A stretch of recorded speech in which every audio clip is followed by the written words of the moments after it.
Worksheet 13 is about direct variation. Now, direct variation is actually just a line. It's just a linear equation, but it's a special kind. It's one that has a y-intercept of 0. So it starts at 0, 0, always. The only other thing that's different about it is we always write it in this form. We write it in y equals kx instead of m. Instead of considering this a slope, we consider it a constant of variation. And they chose to use a k for that. But it's really just a slope. That's all it is. It's just a slope. Okay? So to write this, all we're going to do is we're going to find what k is by looking at the slope of the line and then figure out and then just fill that in. And that's it. That's all there is to it.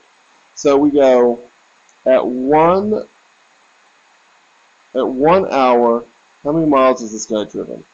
It looks like it's probably 35, but we can't really tell. So we're going to go at 2 hours. He went 70 miles. So change in y over change in x. Well, since we started at 0, it's just y over x. We don't even have to worry about if it's change in y over change in x. We can just pick anywhere we can see it. We can go, oh, it's 70 divided by 2. That's going to be equal to k. So 70 divided by 2 is 35. The rate of change is 35 miles per hour. Miles per hour. See this abbreviation a lot, miles per hour, mph. Okay, so our function is just y equals 35x. Alright, so let's take a look at another one. So here we go. We have hours driven in miles, so we're still miles per hour. So I'm going to look for a place where I can see this well at 2 and at 100. So k equals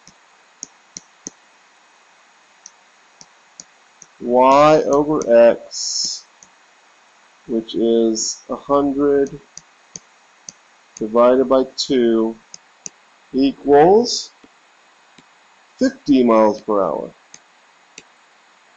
Okay, so our function is just y equals 50x. Now I do want to show you something here. Remember I showed you with our slope, like delta change in y, delta y over change in x, delta x. Because it always starts at 0, we don't have to worry about the change because it's always coming from 0, right? So we just pick any two places, any point that we can see easily, divide it, and we get k. Well, look here. If on this formula here, if we divide both sides by x, x divided by x just cancels, and we get that same formula. K equals y over x. So that's another reason why we can do that same thing. Okay, so let's take a look at the other two. I'm going to go ahead and work all 4 of these. What I'd like you to do is pause the video right now, though, if you can, and finish these on your own, and then watch the video to check it. So on this one, rate of change is minutes worked and math problems done. So in 2 problems in 3 minutes. So our rate of change is 2/3 of a problem per minute. So our function is just y equals 2/3 x. Alright, this guy works a little bit faster. Math problems done per minute. He does 4 problems in 1 minute. 4 over 1 is just equal to 4 problems per minute. So our function is simply y equals 4x. Alright, on problems 1 and 2. Again, I'm going to work both of them for this video, but I'd like you to watch the first one if you need to, and then pause before the second one and try to work it yourself before you watch the solution.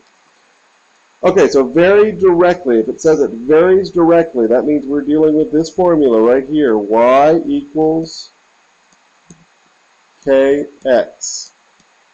So if y equals kx, if they give us values of y and x, just like they did up above, just like we did on the graph up there, we can just plug these into the formula. So we can say y is 20, so 20 equals k, and x is 4,